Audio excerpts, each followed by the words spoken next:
and tonight you want to negotiate with me. That's not negotiation, that's an escape. Okay, so if you want to negotiate with your lecturers, make sure you negotiate way in advance, okay, 3 weeks in advance, for example. So that is why most lecturers will tell you when is the assessment due. So you have many subjects, probably 5, 6, or 7, depending on how much you take up. And then you will mark your calendar, okay? So you need to plan ahead. What week is your busiest week? So you negotiate with the lecturers. I'm sure all lecturers are open to negotiation, provided you negotiate in advance. Okay, the first type of assessment is your test.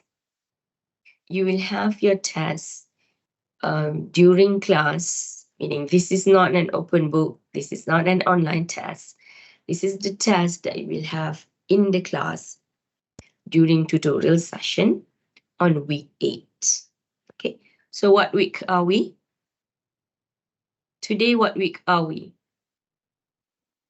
2. Now we are in the second week. So you have to mark your calendar. When is week 8? Okay. So if I tell you next week is your test, don't give me your surprise look. Okay. By now you know when is week 8. So you know test is coming on your week 8.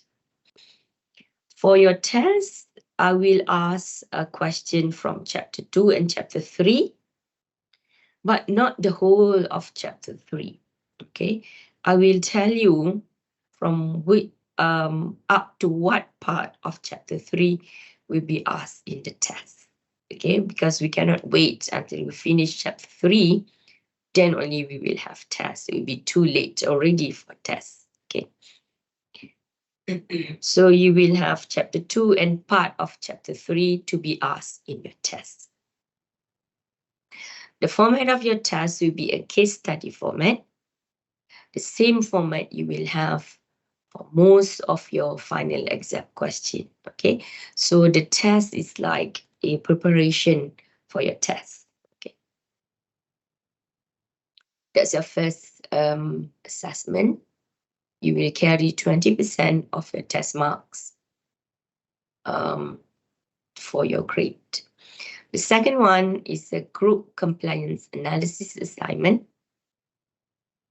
For this one, I will ask questions based on chapter 3 and chapter 6. This assessment will happen in week 10 and submission in on week 11. Okay, so by week 10, we will finish all chapter 3, inshallah. And I will do chapter 6 with you before I will give you the group compliance analysis. Compliance in Malay means patuh. Yeah, patuh. So for this assignment, you don't have to do anything except for you prepare yourself throughout the classes. And on week 10, I will provide a mock-up employment contract. Mock-up means pretending. It's not a real employment contract. It's a pretend employment contract. And then you will have 1 week to write an analysis, compliance analysis of the contract. Okay, and then your submission is on week 11. The third one is group portfolio assignment. So you will have 2 group assignments. Okay, portfolio assignment consists of all chapters. We have altogether 6. For this assignment, it is an ongoing assignment, meaning you need to do it from today until week 14. And the submission is on week 14. Okay. I will talk to you about details about the assignment later. And finally, we have your final examination. Your examination should be in July or in August, depending on the schedule that will be announced by the faculty. Okay. For your final exam, it will be comprising of all chapters except for chapter 1. Chapter 1 is too easy to be asked in the final exam. Okay, and then moving on, we have quite detailed guidelines on the assessment. I think tests, everyone knows tests. Okay, so what you need to know about the test, that this is a case study format. I will give you, but this is not a long case study, it's a short case study. And I will ask specific question based on the case. Okay, so when you answer the question, you must answer based on the case. Okay. I also will indicate the marks for each question. Okay, so the marks will indicate the length of expected answer. Okay, if the question only 2 marks, so you don't have to write too much. Okay. In the test, you are also in the final exam, you are reminded not to write too much, because when you're writing too much, number one, you may not answer the question, or number two, you might be contradicting yourself. Okay, mula-mula you cakap lain, kemudian paragraf kedua you cakap lain. Okay, a lot of students like to do this because they are not sure of their answer. So the first paragraph, they write their answer, but they're not sure. So they write second paragraph, something else, and sometimes contradicting to paragraph 1. Students are doing this because they thought if they got wrong on the first paragraph, at least the second paragraph, they got it right. But not in this class, okay? So if you say something in your first paragraph and you say something else in second paragraph, which is contradicting, you don't deserve marks, okay? So that's why it is important to only write accurate and sufficient information to answer the question, okay? Anyway, we will have a series of writing exercises in class, okay? So when you write, I want you to write in class, then you write in group, and then you come to me in a group, then I will comment on your writing, okay? So I will tell you if you're writing too much, not needed, if you're writing contradicting information, I will tell you in class, okay? So that will prepare you for the test so that you do not write too much, not needed answer. Okay, the second assignment is compliance analysis. You don't have to do anything, you just have to prepare yourself. And week 10, I will give you a contract. And then you need to write a compliance analysis. Compliance means the contract must at least meet the minimum requirements of the legislation. One of the legislation that we will learn is the minimum wage, for example. Okay, so under the current law, the minimum wage is 1,500 ringgit per month.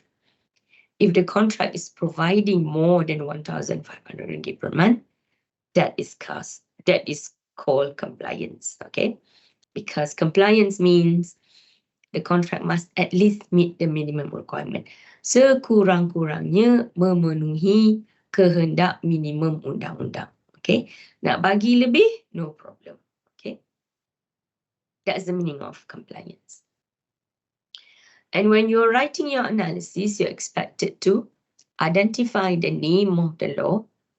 Remember, we have many, many laws, so expected to identify what's the name of the law that's related to the specific terms of employment.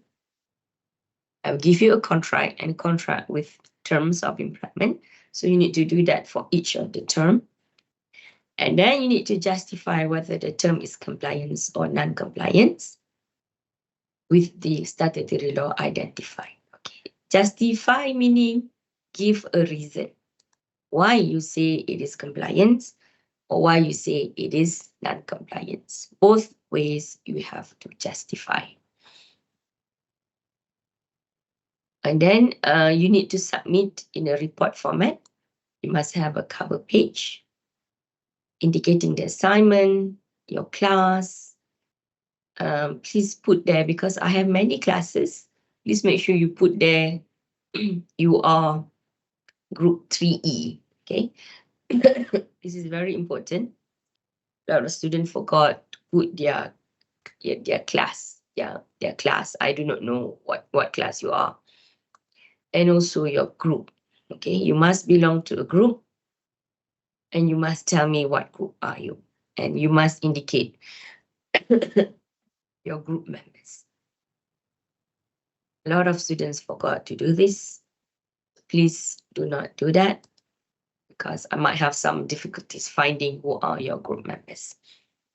And you must submit your assignment in class or you can submit to my office. Outside my office, there is one Dropbox outside my office. You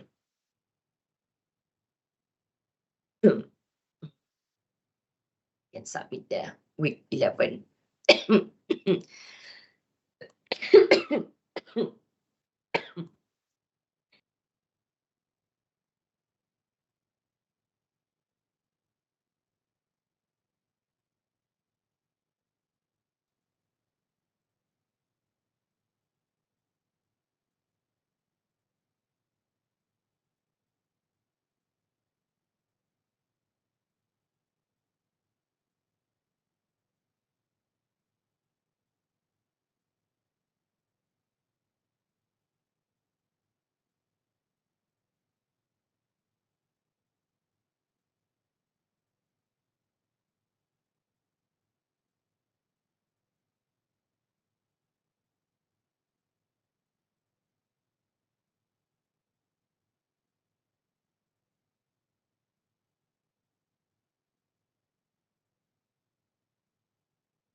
Shall we continue?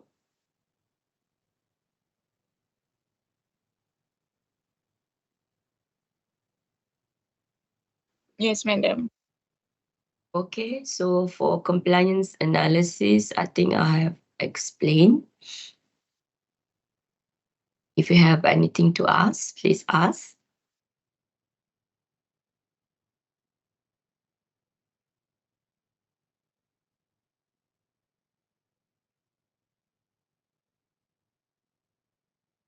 Okay, so the next one is your group portfolio assignment.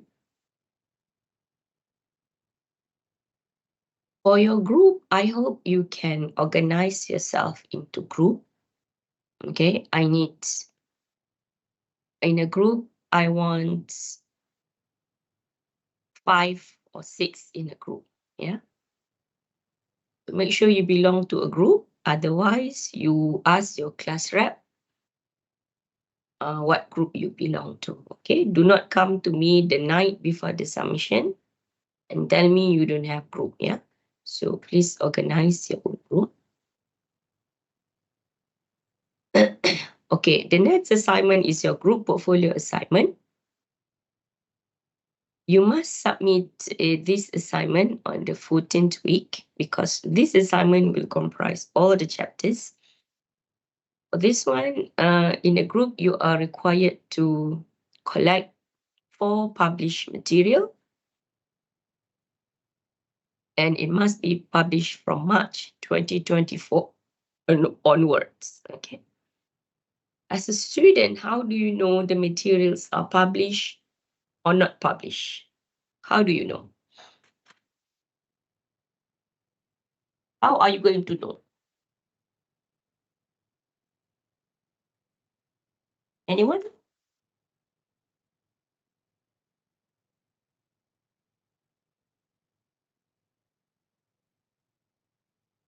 How are you going to know if the material you found online, because most of the time, student found the material online. How are you going to know these materials are published or not published? Ada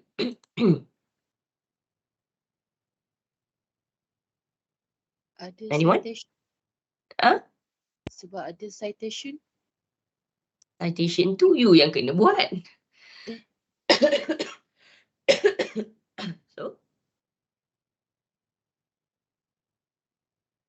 you nak cari material. Material tu mestilah publish. Macam mana you nak tahu publish ke tidak? Dia ada publisher dengan tarikh. Thank you. Itulah yang paling mudah as a student. That's the easiest way for you to know. Okay. In order for you to know this is a published material or not, you must make sure there is a publisher. Ada orang yang publish. Normally, an organization. Okay, a publisher, an organization. And it has editors. And there is a date of publication. Okay, and for this portfolio, I want you to make sure the date of publication is March 2024 onwards. Okay. So I do not accept material earlier than that. Okay. So why I want the material to be published? Because someone has edited the material, meaning we can use the material for academic purpose. If there is no publisher, meaning no one can verify the information. Okay, meaning academically we do not accept unverified information that you get from anywhere. Okay, so that's why I want it to be a published material. Make sure it has a publisher, you can tell, and you can tell when is the publication date. So you know this is your shortcut to know this is a published material. The materials may be sources from newspapers, can be printed or online newspapers, doesn't matter, and business magazine. Okay. students must make sure the articles are related to Malaysian legislation under the syllabus. Okay. Meaning, it doesn't matter where the article is published. The article might be published in Singapore, might be published in New York, but the content must be about Malaysian legislation. Okay, the article is talking about Malaysia. Okay, you cannot have an article that are published in Malaysia, but the content is about Singaporean law, Indian law, US law. Okay, we don't want that. Okay, because if you look into the syllabus, all the laws that we have in our syllabus are only Malaysian law. So for this assignment, you must make sure the article is related to Malaysian legislation. How are you going to know? Okay, the answer is every time you read the article, you ask yourself, this article is related to what law? Okay. What law meaning you need to refer to the cost information. Okay. The cost information that we talked about last class. So you need to refer to that document and ask yourself, is this related to this article or not? Okay. Of course, by now you may not have any clue, but as we progress with our chapter 2 and later chapter 3, you will have a better understanding of what it means. Okay, so in order to be granted marks for the portfolio, you must, number one, correctly name the statutory laws applicable to each material. So you have 4 materials, so you will do this portfolio individually. Okay, the materials may not be related to each other. Okay, they are all your independent material, not related to each other. So you need to handle one material at one time.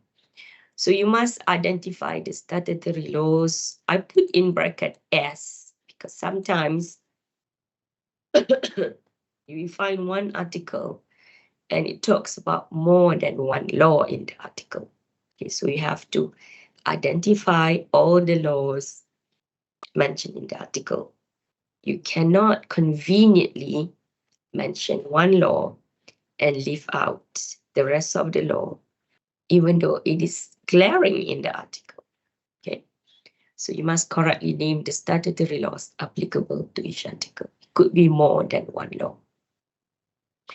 Number 2, okay, meaning if you imagine yourself doing this assignment, meaning you must always in the lookout for materials.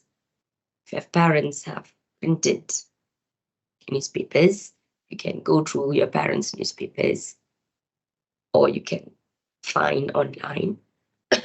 Go to the newspaper portal and you need to find this material. You read them and then ask yourself what law that we have in our syllabus can be related to this article. Okay.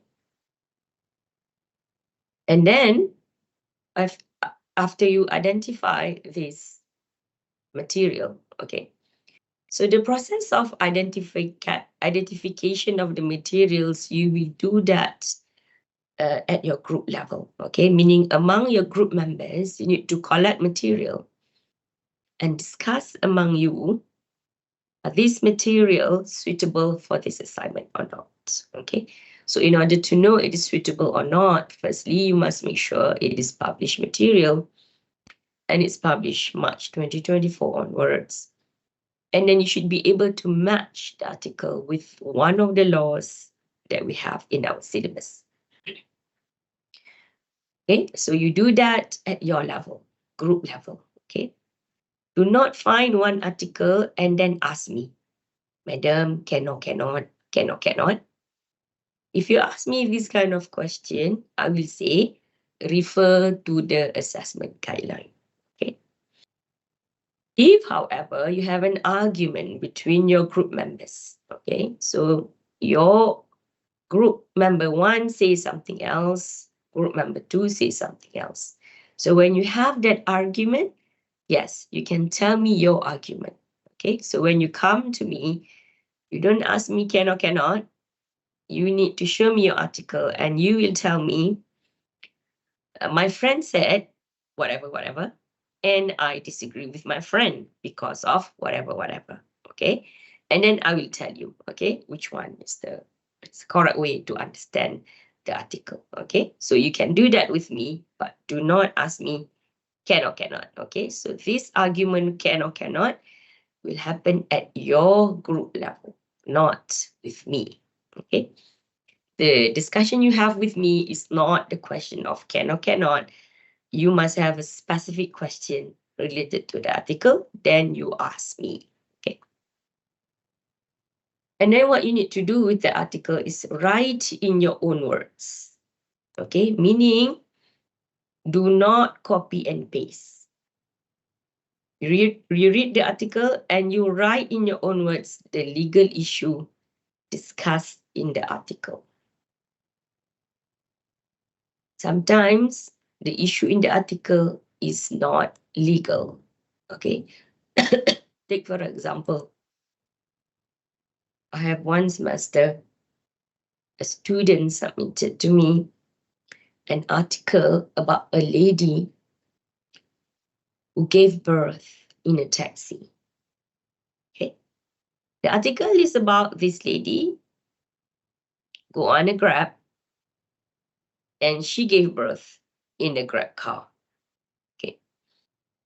And then according to that student, because one of the topic that we talk about in this class is maternity protection for female. Okay. And then the group says this article is related to maternity protection of the female. My question is very simple. How do you know this lady who's giving birth in a Grab car have the legal protection under the Employment Act? Okay. The answer is from the article, you cannot know because the article does not say whether or not the female is working, whether or not the female is an employee of a particular employer. So when the article do not say that, you cannot assume the lady is an employee, okay? That's what I mean by only pick up legal issue.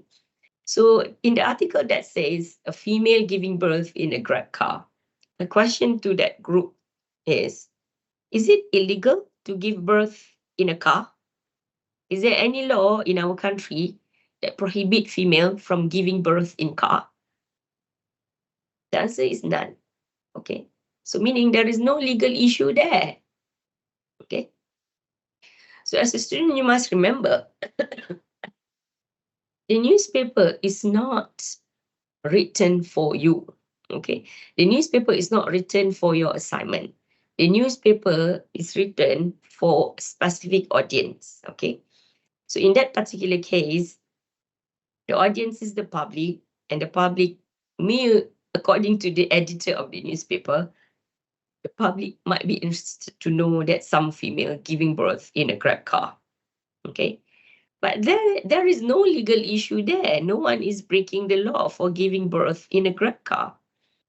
And according to the article, no mention if the lady is a working woman or not, okay? So we cannot know for sure what is the maternity protection related to that story, okay? So I'm giving you a specific example of how a student might imagine the legal issue is there in the article, but it's not there, okay? So for this assignment, you don't have to imagine the legal issue. No, the legal issue must be there. And your role is to find that material with legal issue and extract the legal issue and write it in your own words. Meaning, do not copy paste from the material. I will know because you need to submit the material. So yeah, I read the material and I will read your writing. So if your writing is exactly what the material says, so this is clearly copy and paste, okay? So as a student, how do you write in your own words? A simple way to know whether or not you're writing in your own words is that Imagine yourself read the article and tell the story to your mother, or tell anyone who have no clue about the article. Okay, but when you tell the story to your mother, tell it from the legal point of view. Okay? Do not tell it from a gossip point of view. Tell it from the legal point of view. So that is how you practice writing in your own words. Okay, meaning you read, you understand, and then you try to convey the message. And in this particular case, the message must be a legal issue message. And you tell someone, why I use your mother? Because I'm assuming your mother do not know employment law. Or maybe your sisters, I'm assuming your sisters do not know employment law. So imagine yourself tell someone who have no background of employment law, and this is how you write in your own word. Okay? Try to do that. I know it's not easy, especially now you have AI at your fingertip. It's very easy for you to copy and paste. But I will know if you're writing your own or you're using an AI to write for you. Okay. So for this one, you really need to write in your own.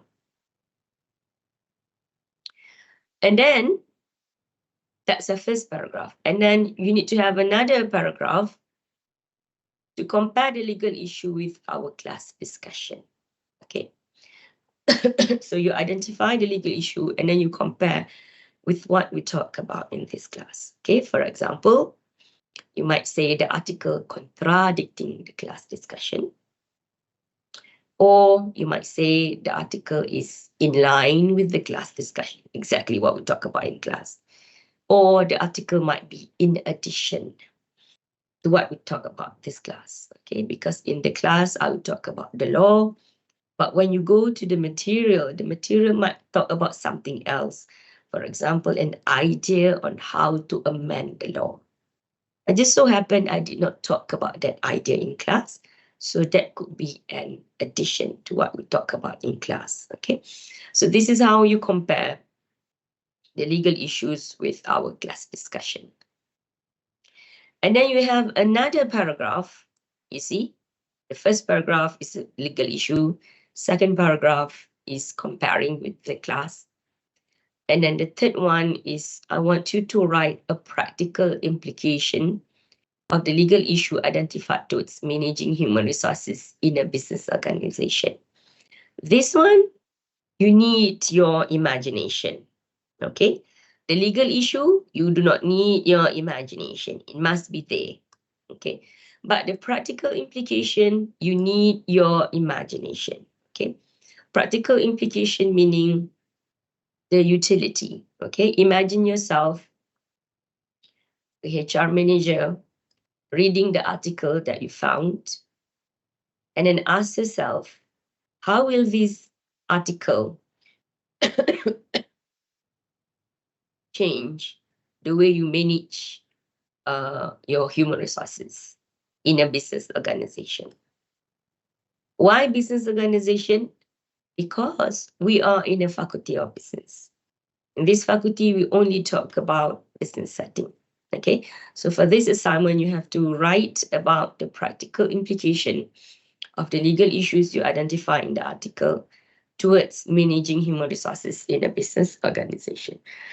And then you must write these 3 paragraphs, but I don't want you to write too much.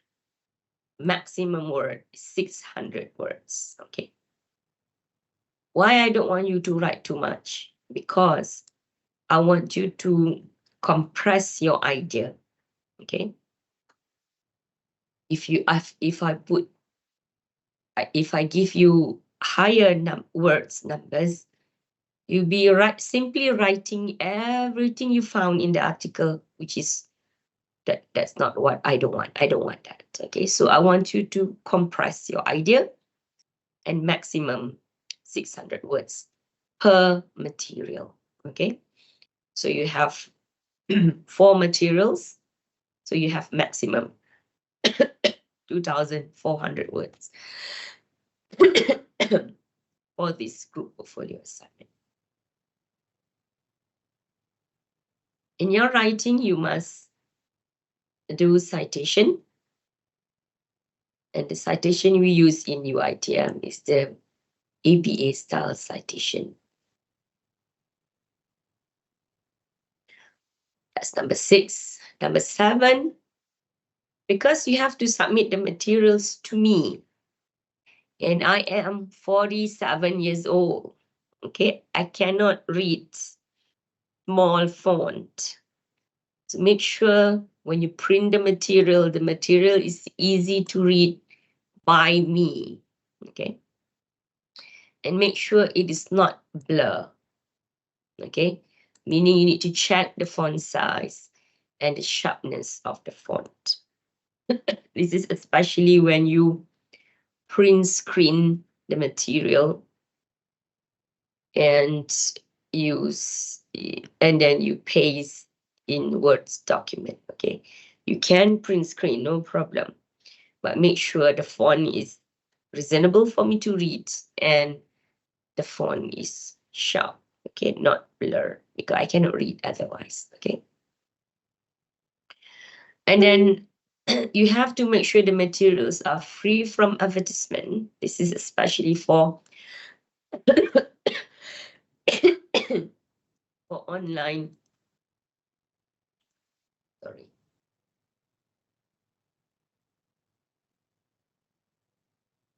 For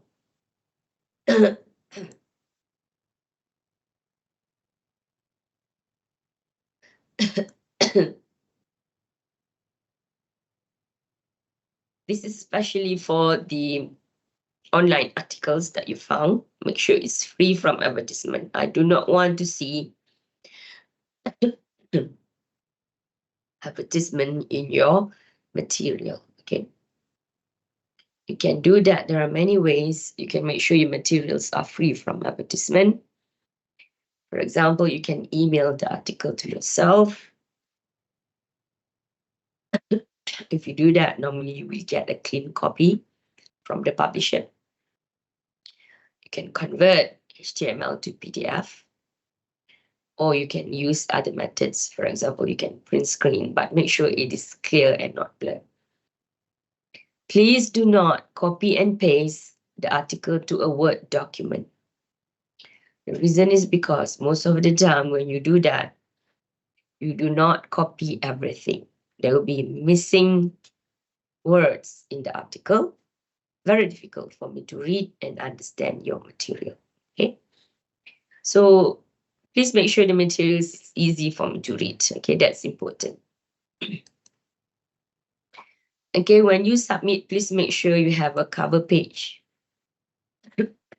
indicating the class, the group members. Please remember your group number. What group are you, okay? And then you must submit your first material followed by your write-up, okay? Because I will read your material first, then I will read your write-up. And then you repeat the same for the rest of the materials. Lastly, you must have reference list. And this must be submitted in class or in the Dropbox outside my office on the 14th week. Can you imagine yourself doing this assignment? Can you do that?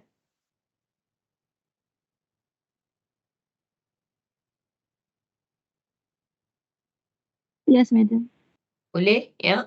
So this assignment will force you to do things normally you don't do, yeah, which is reading newspapers. Okay, so I know a lot of students don't read newspapers.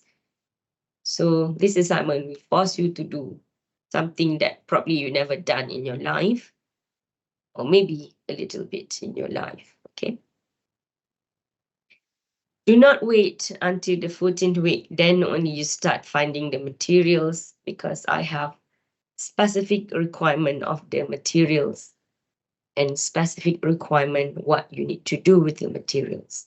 So if you wait the night before the submission, there is a high possibility you will not find the materials that I want.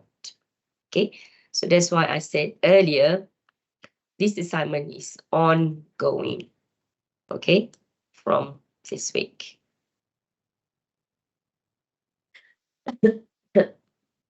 And then final exam, this is physical final exam, meaning you need to go to the exam hall.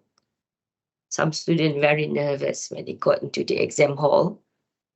So I'm telling you, the beginning of the semester that we will have a physical final exam. So be prepared, okay? Prepare the end in mind, okay? Begin the semester with the end in mind, okay? Is a good way to do anything in life, okay? You do anything in life, you imagine what's the end of this semester look like, okay? For this subject, the end of the semester means final exam in July. So you must have that set in your brain. In July, I will have to go to the final exam.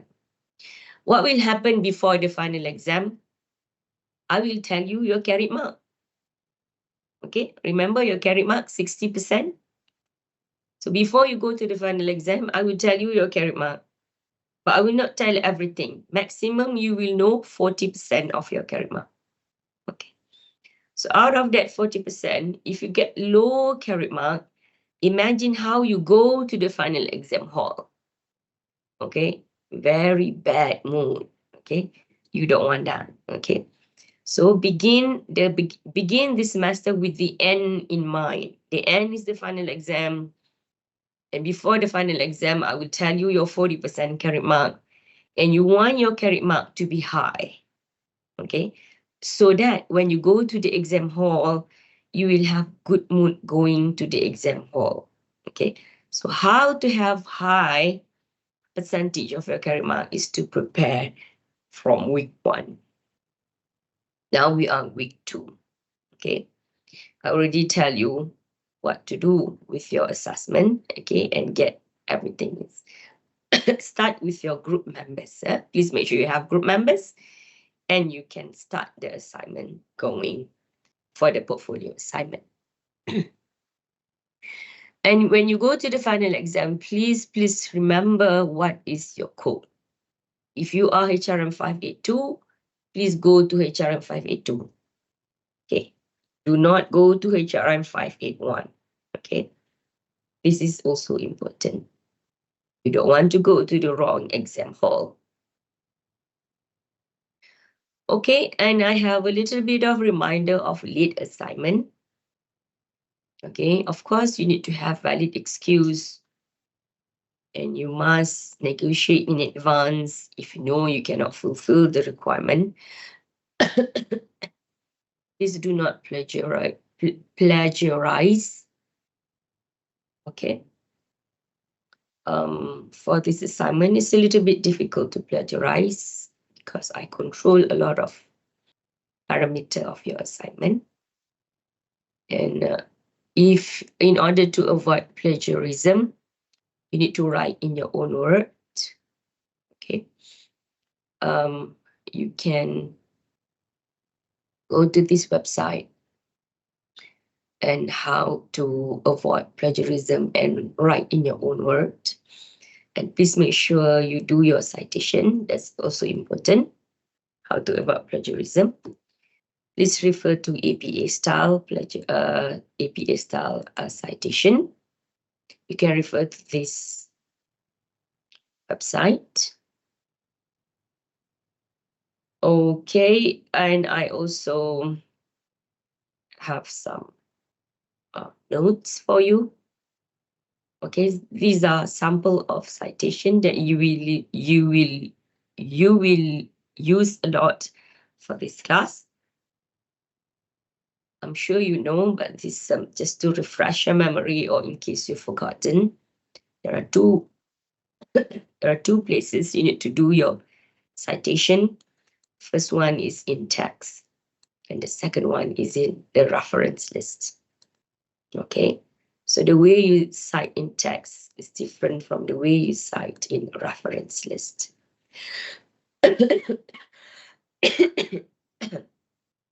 you refer to a book by Asian author and non-Asian authors, there are different ways for you to cite.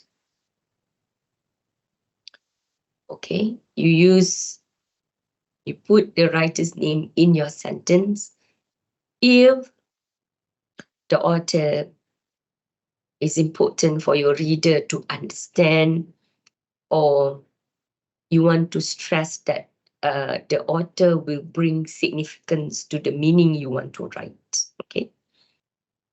If the author is not important, not to say not important, less important than the message that you want to write in your writing, then you put the author in bracket like this. Okay. So if you want to input it, you want to stress the validity of your right based on the validity of the writer. So you put the writer's name in the sentence like this. Then you put the year in bracket like this. If you're referring to journal, maybe not in this case.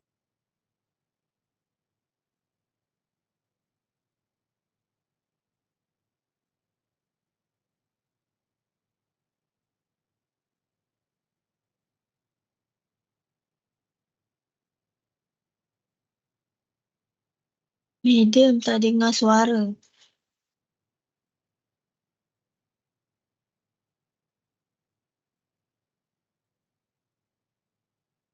Madam mute dah.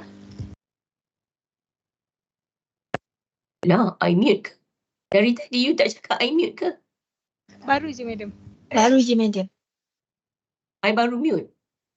Baru je. Oh, okay. Mungkin I accidentally push the mute button. Okay, dari mana you tak dengar tadi? Dari mana? Journal. Edition. Huh? Yang part journal untuk citation tu. Journal. Okay. Journal, not for the for my assignment, you don't use journal. For other classes, maybe you use journal, so you can refer to this. And the newspapers, you rely a lot on newspapers for this class assignment. So this is how you cite. Okay, sometimes there is no author, so this is how you cite. No author. If you have author with Asian or Chinese author, this is how you cite. If you have newspaper with non-Asian name, so you follow this one, non-Asian authors. Okay, they go by their non-Asian authors. They go by their family name. And then personal communication, I don't think you have. For this assignment, you don't have personal communication, but this is your general knowledge. Personal communication or interview. Court cases, also you don't have court cases for this assignment. Okay, so for this assignment, you need newspaper citation and book citation, maybe. Okay. So please refer to this document all the time when you're doing your assignment. Anything you want to ask me about your assignment?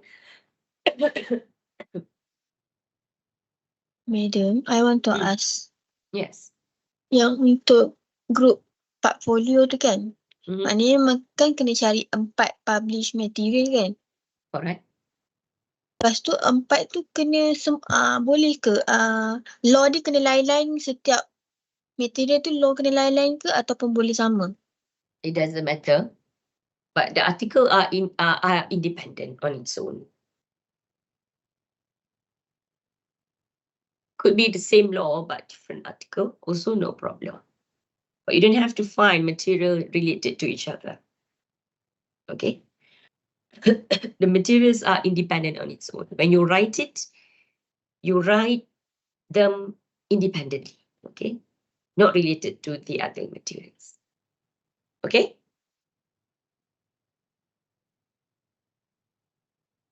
Any other question?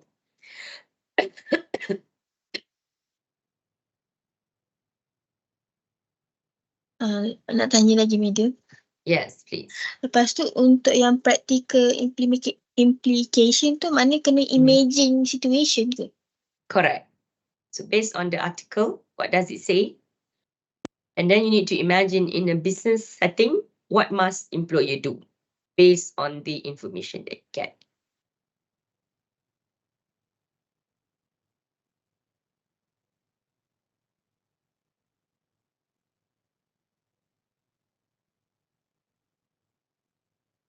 Any other question? Can I ask again? Yes, please, sure, no problem. Untuk yang write another paragraph to compare the legal issue with our class discussion tu maksudnya apa, Madam? Maksudnya, apa isu yang you jumpa dalam surat khabar tu, lepas tu you recall lah, dalam kelas kita cakap apa. Adakah kita cakap exactly like this newspaper say? Ataupun newspaper ini contradicting. Contradicting maksudnya bertentangan. Dalam kelas saya cakap lain. Tapi artikel ni cakap lain. Mungkin. Ataupun mungkin tambahan, in addition. Artikel itu mungkin maklumat tambahan daripada apa yang saya cakap dalam kelas. Contohnya, newspaper artikel itu membincangkan tentang future amendments of the law. Dalam kelas, I mungkin kadang-kadang I cakap future amendments, kadang-kadang I tak cakap future amendments. So, kalau kebetulan yang future amendments tu I tak cakap. So, itu merupakan in addition lah to our class discussion. Okay. Okay. Lepas tu, Madam, untuk another paragraph dengan practical implication tu kena tak boleh lebih 600 ke? Untuk Correct. yang practice Total. oh mana both tu Total 600. Maksudnya you kena tulis. You jumpa material, lepas tu you kena tulis. Yang you tulis ni ada 4 perkara. Pertama, nama undang-undangnya. Kedua, legal issue. Ketiga, you compare dengan class discussion. Keempat, practical implication. Okay. So maksudnya you ada 4 paragraf lah. Dan 4 paragraf ni tak boleh lebih 600 perkataan. Sebab I tak nak you tulis banyak sangat. Tak mau. Okay, mesti hanya tulis yang betul dan cukup. Okay. Accurate and sufficient. Okay. That's why I put a limit 600 words. Because if I give you more words, you will write too much. Sometimes not accurate. Sometimes irrelevant.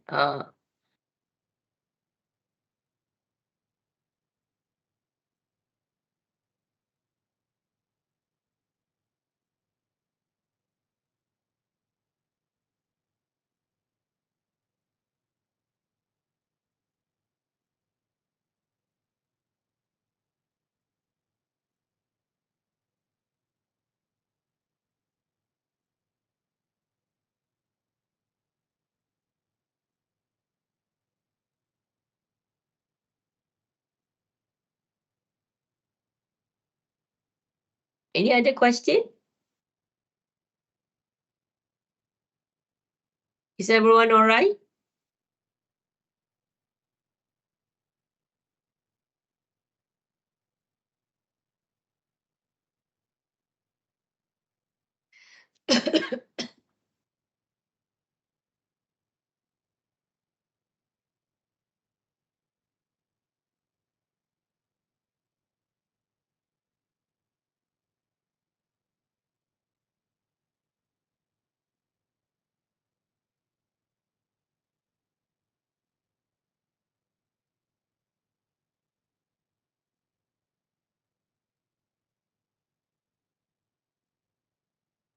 I normally will tell my student about assessment during the first day of class. And most of the time, student got scared, okay? Because they said, awal-awal ni takkanlah nak cakap pasal assessment. Dia cakap macam tu. Awal-awal ni relax-relax lah dulu. Adalah student macam tu, okay? So, I want to tell you that that's not my intention. It's not my intention to scare you off, okay? Not my intention, okay? My intention is for you to be able to imagine how your semester will look like this semester, and you be prepared for that, okay? That's my intention. So that's why I tell you at the beginning of the class, and so that you be prepared, okay? If in case you get scared, because some students, they got scared, can you change class? Of course you can, no problem, okay? You can go to the other class, you can ask the students from that class what kind of assessment they have in that class. You can decide. I cannot stop you, okay? Some students are in that category. They got scared. They don't want to proceed. No problem, okay? I have no problem with that. But not my intention is to scare you. But in case you got scared, I cannot help, okay? Okay, if you have no question, then we have a break and we continue with... Madam, Yes. untuk yang nombor 2 tu, saya masih tak faham yang write in your own word about the legal issue. Maksud dia macam mana?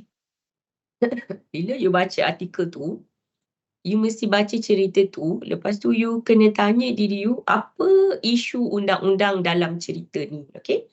Tadi kan I beri satu contoh. Contohnya macam ni. Contoh yang I beri tadi, you faham tak? Pasal perempuan beranak dalam Grab car. Faham? Faham yang tu.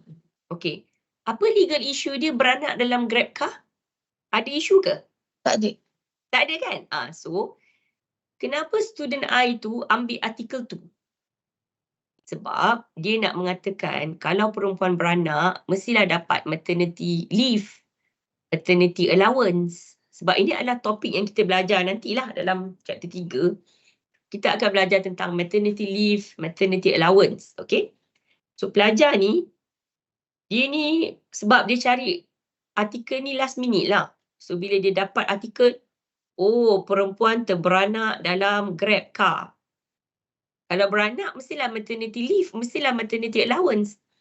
Masalahnya, dalam artikel tu, tak cakap pun perempuan ni bekerja. Sebab untuk dapat maternity leave, untuk dapat maternity allowance, dia mestilah seorang pekerja. Dan dalam artikel tu, tak tulis pun orang tu pekerja. Okay, so itu hanyalah satu cerita sensasi pasal perempuan terberanak dalam Grab car. So macam mana student ni boleh kaitkan dengan legal issue maternity leave, maternity allowance? Jawapannya tak ada. Itulah maksudnya. Okay. Maksudnya legal issue ni you tak boleh imagine. Dia mesti ada ditulis dalam artikel tu. Dan kerja you adalah mengambil legal issue ni yang mana? Okay, I bagi satu lagi contoh. Satu lagi contoh, newspaper artikel. Pekerja menangis-nangis kerana majikan lambat bayar gaji.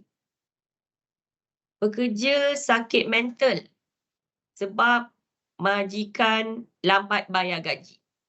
Okay. Sekarang apa yang legal issue di situ? I bagi pilihan. Pekerja menangis, pekerja sakit mental, majikan lambat bayar gaji. Mana satu legal issue? Majikan lambat bayar gaji. Lambat bayar gaji. Kan? Pekerja menangis legal issue ke? Tak. Tak. Pekerja sakit mental legal issue ke? Tak. Tak. Itu masalah kesihatan.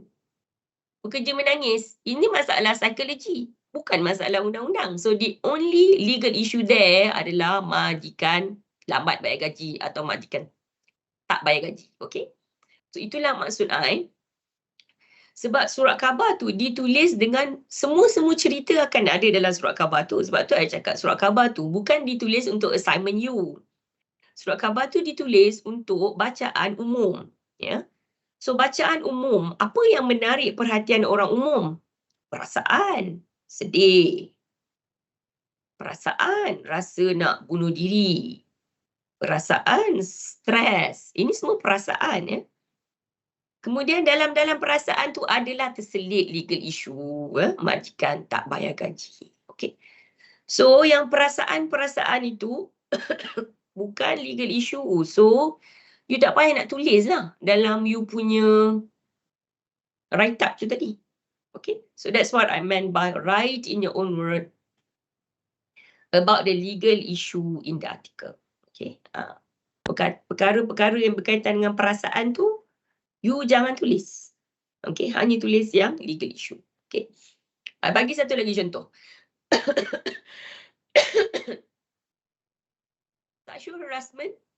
Surat khabar ni pasal sexual harassment dilakukan oleh seorang doktor di hospital kerajaan. Kemudian, pesakit yang kena sexual harassment ni tadi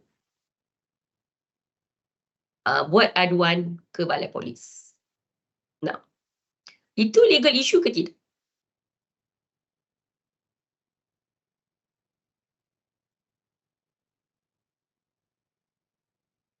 Legal issue kot. Untuk sexual. Mestilah legal issue sebab sexual harassment ini di bawah sexual harassment.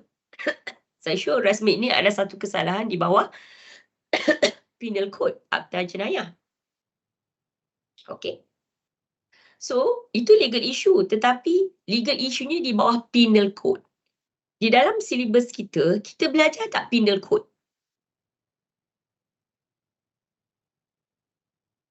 Minggu lepas kita dah tengok silibus kan? Ada tak penal code?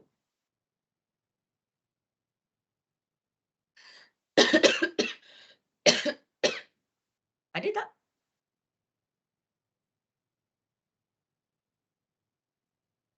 Tak ada, madam. Tak ada. So maksudnya artikel tu tak sesuai. Dia artikel tu legal issue tapi tak kena dengan material you ni. Sebab material you ni berkenaan dengan silibus kita. Okay. As a student, macam mana you nak tahu benda ni berkaitan ke tak berkaitan? Okay. Contohnya dalam artikel tadi tu, sexual harassment dibuat oleh doktor di hospital kerajaan. Undang-undang yang kita belajar dalam kelas kita, nanti kejap lagi kita akan tengok, hanyalah undang-undang yang diguna pakai di sektor swasta. Okay. So, doktor di sektor kerajaan, iaitu di hospital kerajaan, mereka dilindungi di bawah undang-undang yang berbeza. Okay. So, artikel itu, iaitu artikel doktor di hospital kerajaan, sexually harassing patient in the government hospital, dia legal issue tapi tak sesuai dengan assignment kita sebab dia tak ada dalam kita punya silibus. Okay?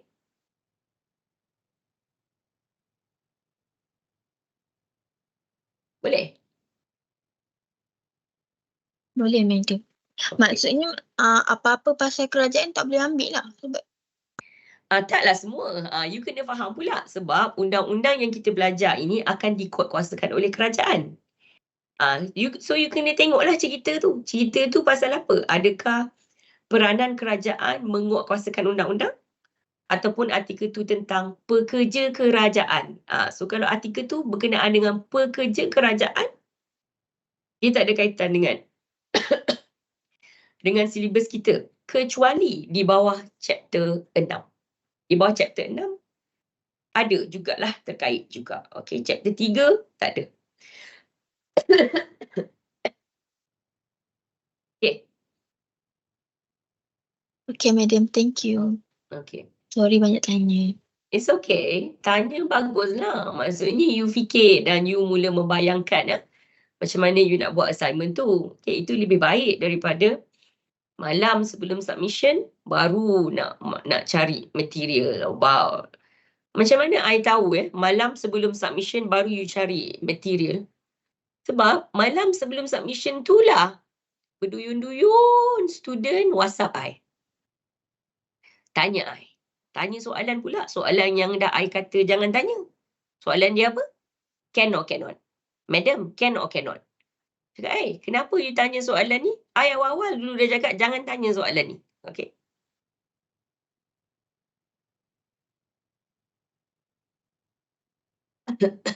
Okay. Ada lain soalan lagi? So madam, maknanya kita orang sendirilah kena pastikan surat khabar tu berkenaan dengan legal issue ke tidak. Correct. You sendiri kena tahu sebab tu you kena refer dekat course information yang I cakap minggu lepas tu. Okay. So you kena tahu ini undang-undangnya apa, ini undang-undangnya apa. Of course lah you tahu tu berdasarkan kelas, dalam kelas. Dalam kelas I akan beritahu, dalam buku I akan beritahu, okay. Juga you akan tahu bila you bincang dengan group members you, okay. So I halang you tanya I can or cannot supaya among the group members you discuss among your own. Soalan can or cannot ini sepatutnya group members boleh jawab. Itu maksud I. Bukanlah tak boleh tanya I langsung, boleh. Tapi yang you tanya I itu adalah argument you. Okay? You akan beritahu I, Madam, in our group, we have an argument. My friend said this, but I disagree with my friend. Okay? So that argument you can tell me. Okay? So when you come to me, you will show me your article and then you will tell me what's the argument. Okay? You jangan tunjuk I article, lepas tu tanya can or cannot. This one, I don't want to answer can or cannot. You should know as a group. Okay? Of course, sometimes you're not sure. So yang you tak sure itulah you tanya I. Okay? So you akan datang pada I, you akan cakap, Madam, we found this article, but we are not sure. Some of our friends said this. Some of our friends says this. Madam, can you please help us? Itu I boleh tolong. Okay? So maksudnya I will solve your disagreement. Okay? Jangan tanya I sebelum you cuba. You cuba dulu. Talk to your group members. Have some disagreement at your group level.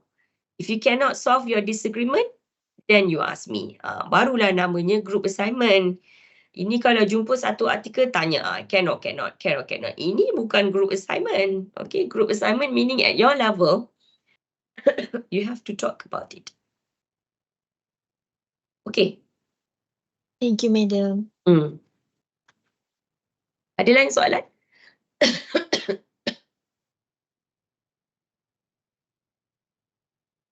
Anyway, this session is recorded. And assignment you tu, you nak kena submit minggu 14, betul? So nanti, siapa yang lupa-lupa tu, silalah tengok balik rakaman ni. Jangan tanya I can or cannot, okay? Please solve at your level first.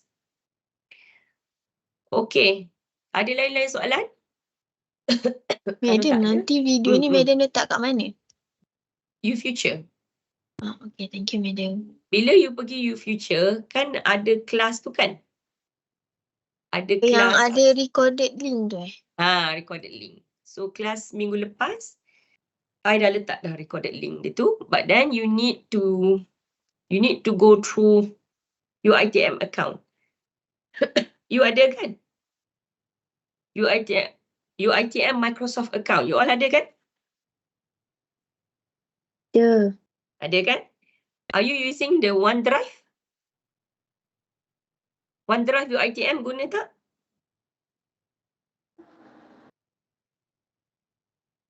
Tak, madam. Tak guna? Kenapa tak guna? Rugilah. Sebab dekat situ ada storage yang sangat besar. You tahu berapa besar storage dekat OneDrive your ITM?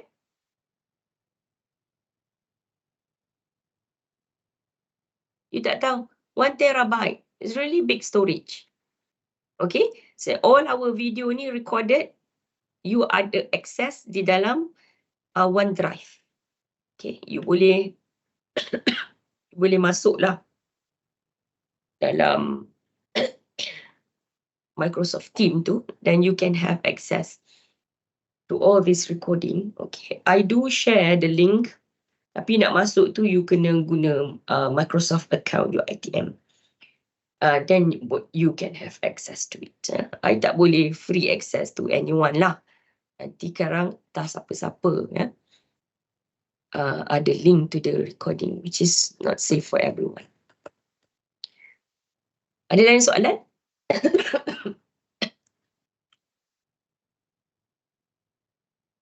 Ada soalan? We take 10 minutes break. Waktu break ni jangan tengok telefon. Ya, keluar jalan-jalan ambil angin. Ya. Mata itu kena tengok pokok-pokok hijau kat luar, okay? Then we'll come back in 10. I'll see you in 10 insyaAllah.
Shall we continue?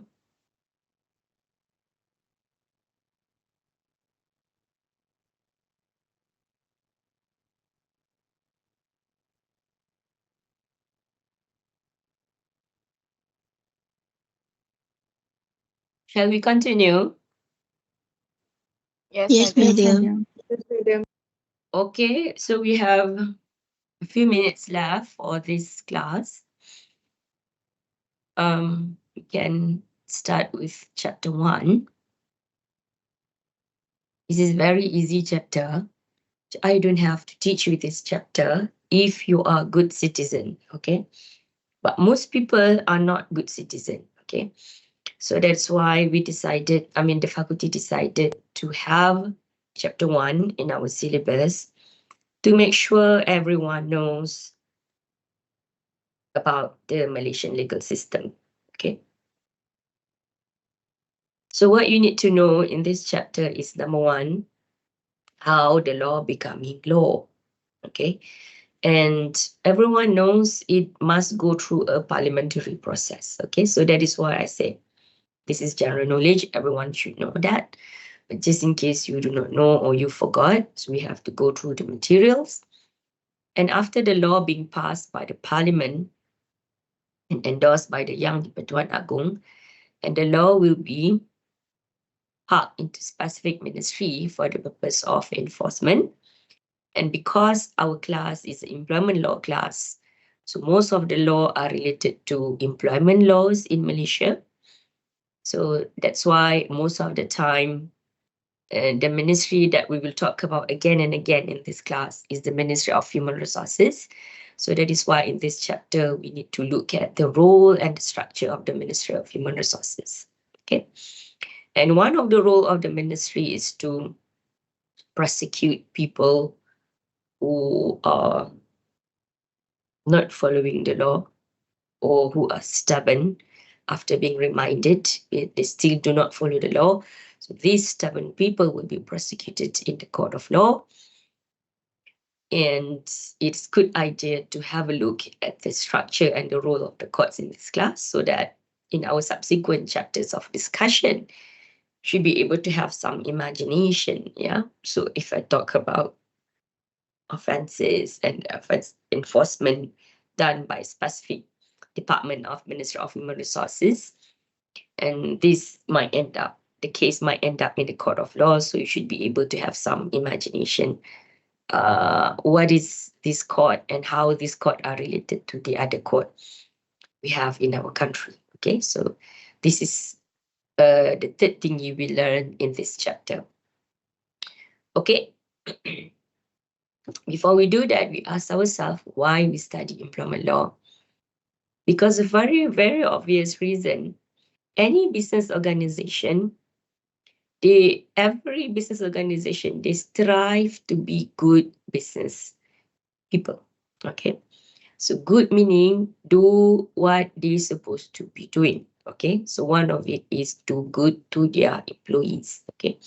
There are many laws in different countries will have different laws. So when you are a business person and you operate in different region, and when you operate globally in a different region, of course you need to understand specific law of a specific region. Okay, because you want to make sure your practices are compliant with various laws. Okay, so the reason why you study law is because inshallah one day you become a HR person. HR person meaning you are acting on behalf of the business owner. Okay. Most of the time the business owner do not know what are the requirements of the law. So it is you, the HR practitioners, need to understand the law and to advise the business owner what kind of human resource practices you must have in your company to make sure your company compliance with various employment laws. And also you must recognize when you are managing your employees, there are certain limitations that company cannot do. Okay, take for example, a lot of business owners, they are curious about what their employees are doing. Okay, so they decided to monitor their employee. How do they monitor? They install a software in the company computer, for example, to know which website the employee go, how many minutes or hours employees spend on this website, what do they do in this website. So it is a form of monitoring. Okay, so is it allowed by the law? The answer is no. Okay, so when you understand the law, you not only make sure your company practices are compliance with the law, at the same time, you know that is the limit for you to do something. Ada benda yang you tak boleh buat. Okay, itu maksudnya limit. Recognize the HR department's limit because the law says so, so you cannot do that. Okay, so these two are important component of understanding the law in order to minimize employers' potential liability under the law. Okay, liability lah maksudnya kerugian dari sudut apa? Mungkin majikan akan diheret ke mahkamah, ya. So apabila pergi mahkamah, dia akan ambil masa dan juga duit dan juga tenaga untuk menjawab kepada mahkamah. Okay, we don't want that. Atau juga mungkin terdapat sekatan-sekatan dagangan. Contohnya di Malaysia kita ada company yang mengamalkan apa dipanggil itu forced labour, buruh paksa. Cara mereka mengurus human resource mereka itu dikategorikan sebagai buruh paksa. So di Malaysia mungkin kerajaan tak perasan, tetapi apabila produk mereka mahu dieksport ke luar negara, negara yang penerima kepada barang yang dikeluarkan oleh syarikat tersebut telah menerima laporan terdapat unsur-unsur buruh paksa di dalam company itu di Malaysia. So apa jadi kepada ekspor negara tersebut, ekspor company tersebut, ekspor tersebut telah dihalang untuk memasuki negara-negara tertentu disebabkan cara mereka the way they manage their human resources are reportedly to have some unfair practices which falls under the category of forced labor. So these are among the potential liability that employers have. Okay, so again, as a HR person, you are as a HR person, you are in the middle of the business owner, which is the employer. Also, you are also acting on behalf of the employee. You're thinking about the employee's interest. You're thinking about employer's interest. You are in the middle. Okay, so as a middle person, you must understand the law so that you can be fair to both parties, to employee and also to employer, to avoid potential liability in the court of law. Okay, so that is why you study employment law. Okay, when you study law, you must understand where does the law come from. Okay, so in this diagram, you will see sources of laws. There are 8 types of laws. Okay, and these 8 types of laws can be divided into 2 categories of sources of laws. Written law. What is written law in Malay? Siapa tahu written law dalam bahasa Melayu apa?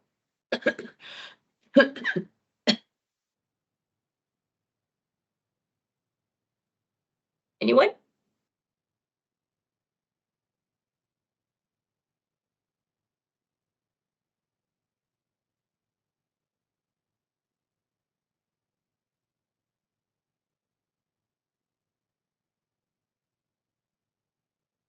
Written law dalam bahasa Melayu apa? Undang-undang bertulis. Undang-undang bertulis. Ya. So unwritten law dalam bahasa Melayu?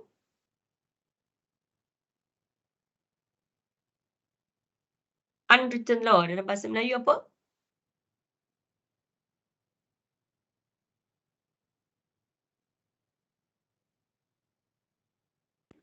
Undang-undang tidak bertulis. Undang-undang tidak bertulis. Okey, apakah maksud undang-undang tidak bertulis? Adakah bermaksud tak ada buku yang boleh dibaca? Jawapannya bukan. Okey. Okey, so written law ni bermaksud undang-undang yang dikeluarkan oleh kerajaan sesebuah negara. Okey. Yang unwritten law ni dia bukan datang dari kerajaan. Okey. So apabila kerajaan mengeluarkan undang-undang, dia datang melalui satu proses. Proses itu dipanggil parliamentary process. Okay. So, written law, let's talk about written law, undang-undang bertulis, undang-undang yang dikeluarkan melalui proses parlimen oleh kerajaan di negara kita. Kecuali nombor 4. Di Malaysia, nombor 4 ini iaitu subsidiary legislation tidak dikeluarkan melalui parlimen. Dia diletak di bawah kuasa menteri untuk mengeluarkan subsidiary legislation. So written law di negara kita, kita ada undang-undang yang paling tinggi iaitu Federal Constitution. Dia adalah undang-undang yang paling tinggi, bermaksud undang-undang lain yang ada di negara kita mestilah tidak boleh bercanggahan dengan Federal Constitution. Okay, itu maksud dia secara ringkaslah. Of course ada penerangan yang lebih kompleks berkenaan dengan Federal Constitution atau dalam bahasa Melayu perlembagaan negara. Kemudian kita ada State Constitution, perlembagaan negeri. Kemudian kita ada legislation. Inilah undang-undang yang melalui proses parlimen, parliamentary process. Federal Constitution itu asalnya ditulis sebelum kita mendapat kemerdekaan. Kemudian apabila Federal Constitution ini tidak diubah, dia juga mesti melalui parliamentary process. State Constitution ini dia di peringkat negeri lah, dia di bawah Dewan Undangan Negeri. Legislation ini kata lainnya adalah statutes ataupun statutory law. Okay, dia merujuk kepada tiga terma ini merujuk kepada perkara yang sama. Legislation, statutes atau statutory law, dia merujuk kepada perkara yang sama. As a student, bagaimana you nak tahu dokumen itu merupakan satu statutory law? Jawapannya, you tengok nama dia, lepas tu dia ada perkataan act dalam bahasa Inggeris atau akta dalam bahasa Melayu. Okay? So lepas ni, I nak you tengok syllabus. You tengok yang ada perkataan akta atau act, syllabus kita dalam bahasa Inggeris. So yang act itu, itulah legislation. Okay. Kemudian kita ada subsidiary legislation. Di Malaysia, berbeza dengan United Kingdom. Di Malaysia, subsidiary legislation kita dikeluarkan oleh kementerian tertentu. Okay. Contohnya dalam kelas kita, kita banyak menceritakan tentang Kementerian Sumber Manusia. Oleh itu, kebanyakan subsidiary legislation yang kita belajar adalah daripada Kementerian Sumber Manusia. Sebagai seorang pelajar, bagaimana you nak pastikan dokumen yang you tengok itu ataupun dokumen yang you rujuk itu, adakah dia statutory law ataupun subsidiary law? Jawapannya, you tengok nama dia. Kalau dia ada perkataan order atau regulation dalam bahasa Inggeris, dalam bahasa Melayu perintah atau peraturan, so you tahulah ini adalah dokumen yang dirujuk merupakan subsidiary legislation. Okay. So subsidiary legislation ini tujuannya adalah untuk menerangkan legislation. Okay. So dia macam anak kepada bapa. Okay. So bapa dia legislation. Setiap bapa ada anak, setiap anak ada bapa. Okay. So di bawah legislation kita ada subsidiary legislation. They are interrelated. Kerana apa? Subsidiary legislation ini dikeluarkan oleh kementerian tertentu. Mostly to overcome the issue of enforcement, penguatkuasaan. Undang-undang ini selepas diluluskan di Parlimen, mendapat konsen yang di Pertuan Agong, kemudian akan dikuatkuasakan oleh kementerian tertentu. Apabila kementerian hendak menguatkuasakan undang-undang, kadang-kadang terdapat masalah. Mungkin cara undang-undang itu ditulis kurang jelas ataupun kurang perincian. Ya. So, kementerian diberi kuasa untuk mengeluarkan subsidiary legislation untuk memperincikan penguatkuasaan undang-undang itu.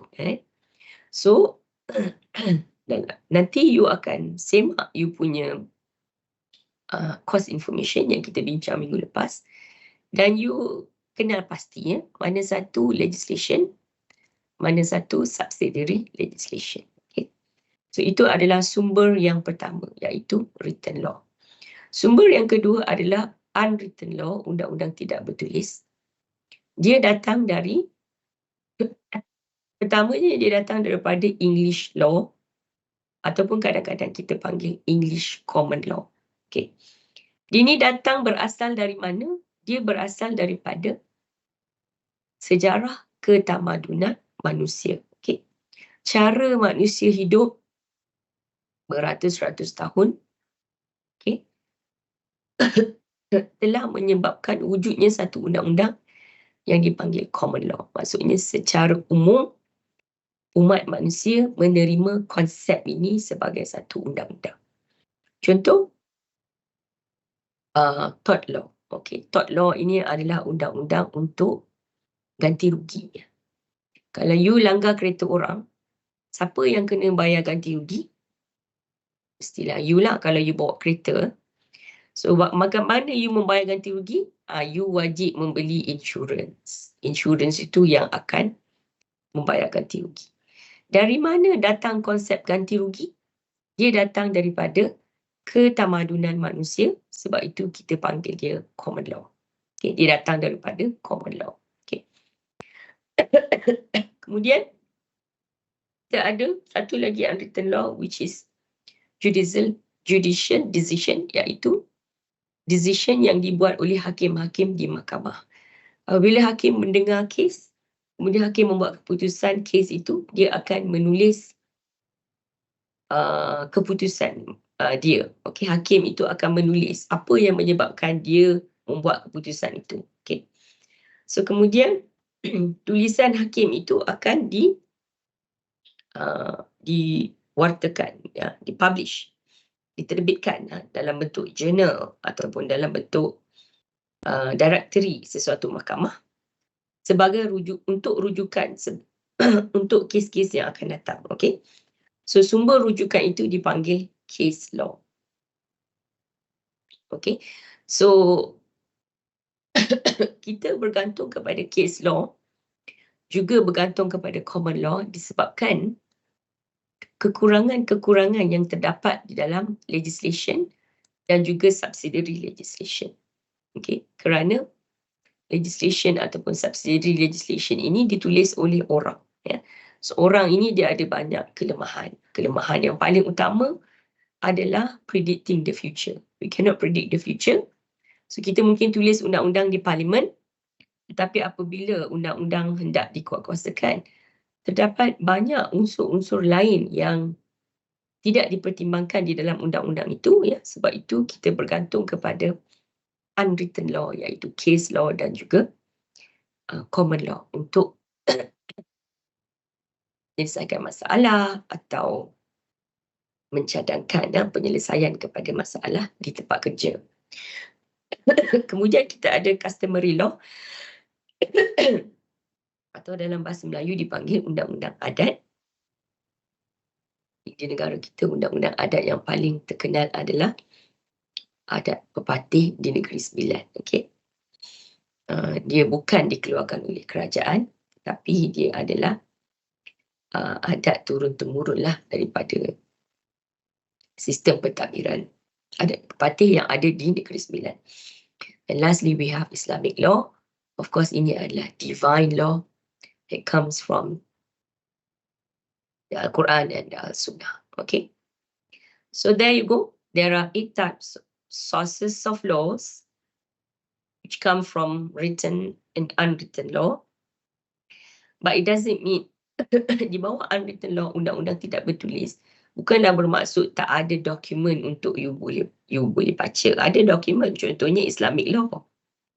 You boleh baca, kan? You boleh baca Quran, you boleh baca buku hadis. Okay, ada buku yang you boleh baca. Customary law, you boleh pergi ke Negeri Sembilan, you boleh baca buku dia. Okay. Case law, you boleh baca judgement yang dibuat oleh hakim. Common law, you boleh baca buku teks yang menceritakan tentang common law, dan common law ini juga diguna pakai di dalam case law, ya. Walaupun namanya unwritten, tetapi ada buku boleh dibaca. Yang written law ini bermaksud undang-undang yang melalui proses parlimen ataupun proses di peringkat negeri. Kita ada Dewan Undangan Negeri yang meluluskan undang-undang ini. Okay. So again, ini bukanlah maklumat baru. I think kalau you are a good citizen, you mungkin dah tahulah most of the laws. Okay. Tapi soalan yang paling penting adalah di dalam kelas kita, what are the sources of laws applicable in our class discussion? Siapa nak teka? Di dalam kelas kita ada 8 sumber undang-undang. Di dalam kelas kita, apakah sumber undang-undang yang kita akan rujuk? Anyone?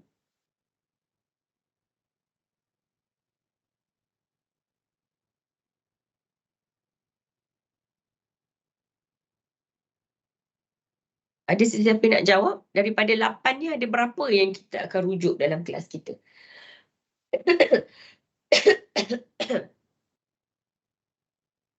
Yang berkaitan dengan tempat kerja. Written law.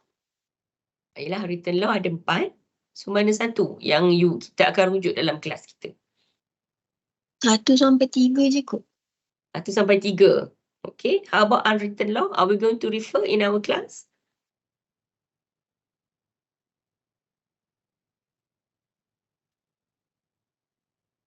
I'm not sure, Madam.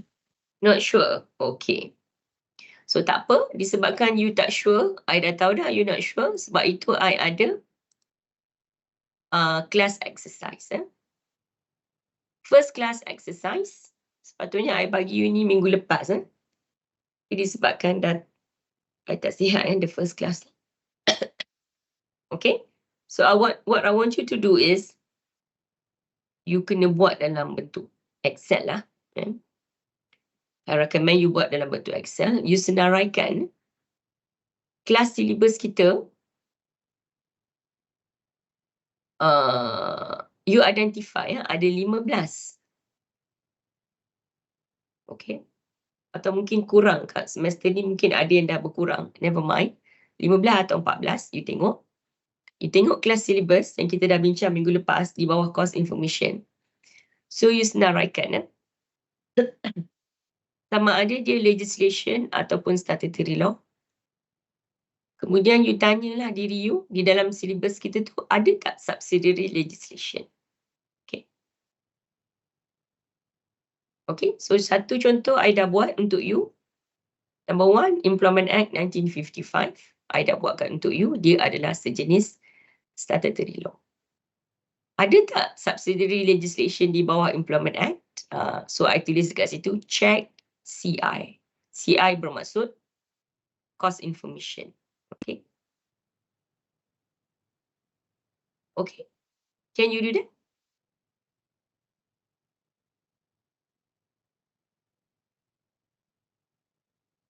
Boleh? Boleh. Okay, so insyaAllah next class kita akan sambunglah enforcement ini. Okay, so hari ini kita hanya cakap tentang jenis undang-undang, iaitu legislation dan subsidiary legislation. Kemudian saya nak awak refer kepada syllabus. Syllabus ni kita dah cakap minggu lepas. Okay, you rujuk kepada course information. So you senaraikan. Ada berapa undang-undang legislation, ada berapa subsidiary legislation. Okay. Kita dah habis ke chapter 1?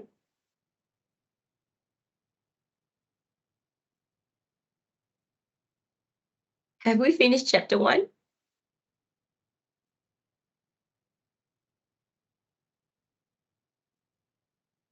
Dah habis ke belum chapter 1?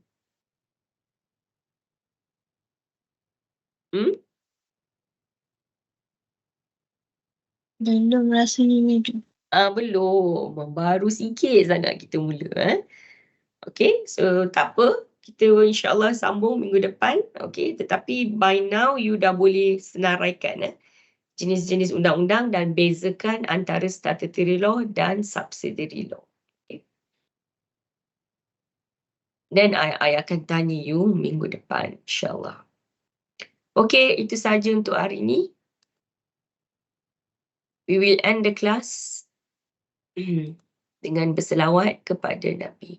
Allahumma salli ala sayyidina Muhammad. Allahumma salli ala sayyidina Muhammad. Allahumma salli ala sayyidina Muhammad. Okay. See you